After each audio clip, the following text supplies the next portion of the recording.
Balik lagi ke Profesor Abdul Fattah Al-Waisi. Sekarang kita ke bapaknya, bukan ke ibunya. Kalau ibunya cuma ngajak dia ke Baitul Maqdis dan dia jadi kayak ingat-ingat tadi kan, follow kan ya. Ada waktu antara orang tua dan anak bersama-sama. Bapaknya bilang begini sama dia, Abdul Fattah, lihat semuanya hancur, lihat semuanya hilang, dan kamu tahu semua yang kita punya nggak ada. Satu-satunya cara mengembalikan ini adalah dengan pendidikan. Gimana coba anak kecil menyaksikan traumatis yang sedemikian dalam, terus kemudian bapaknya bilang, the only way kamu punya pendidikan. Berat sih ya Ustadz. Dia kejar kemana-mana pendidikan itu. Aku juga sama ketika bapak ibuku juga sama bilang begitu. Artinya aku lahir bukan dari keluarga yang berada, tapi setidaknya bapakku bilang pendidikan itu penting dan dia nunjukin itu. Walaupun aku sendiri akhirnya gagal sih karena aku pendidikan cuma satu. Cuman aku dapat sesuatu yang lain. Bapakku ngajarin aku banyak hal tentang urusan-urusan tentang karakter tadi. Sehingga aku bisa menyimpulkan atau setidaknya itu cuma pembelaan diriku sebagai satu aja gitu. Udah luar biasa Ustadz. Ya, itu sudah sujud syukur aku lulus. Jadi bahwasanya pendidikan itu tidak hanya akademi itu adalah baru salah satu daripada pendidikan. Pendidikan formal adalah part of pendidikan. Dan setidaknya kita juga punya orang-orang kayak gitu. Yang berikutnya misalnya bapakku selalu bilang misalnya, Lik, yang paling penting adalah makan dan tidur. Bagi dia misalnya. Pokoknya kamu boleh hemat segala macam kecuali makan dan tidur. Ya udah, berarti kita ambil itu sebagai karakter kita.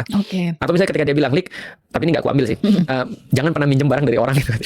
Karena minjem itu bodoh, yang minjemin lebih bodoh. Itu karakter dia tuh. Tapi aku ambil baik-baiknya aja karena setelah masuk Islam aku revisi tuh. Nah, jadi itu salah satu karakter ayah atau karakter ibu yang tadi dia pengen ngasih tahu pada kita lewat ujian-ujian yang dia dapat. Nah, menurutku sih kita bisa ngasih quotes itu ke dia. Tentang apa yang paling penting bagi kita di dunia. Aku ngasih tau pada anakku tadi, misalnya contoh ya, uang nggak penting. Bukan nggak penting, uang itu biasa aja. Uang itu cuma ini agak kasar ya, mohon maaf ya. Uang tuh babu, aku bilang sama anak-anakku. Jadi kalau kalian mau dapat uang, kalian harus pastiin dia kerja untuk apa. Tapi kalau misalnya kalian nggak tahu kerjaan dia apa, jangan pernah dapat uang aja. Karena dia nanti jadi fitnah kan. Aku ngasih tahu pada mereka, dunia itu cuma perantara aja. Dan di satu sisi aku ngomong itu, di sisi yang lain mereka ngelihat aku sangat mencukupi mereka juga dalam soal kehidupan. Akhirnya mereka ngerti, oh maksudnya Abi itu adalah duit itu cuma dipakai untuk tujuan kita apa, gitu. Berarti begitu ya, karakter ini nggak cuma quote, kita siapin juga nih kayak pelajaran hidup kita reflect, tapi juga gimana kita konsisten. Kadang-kadang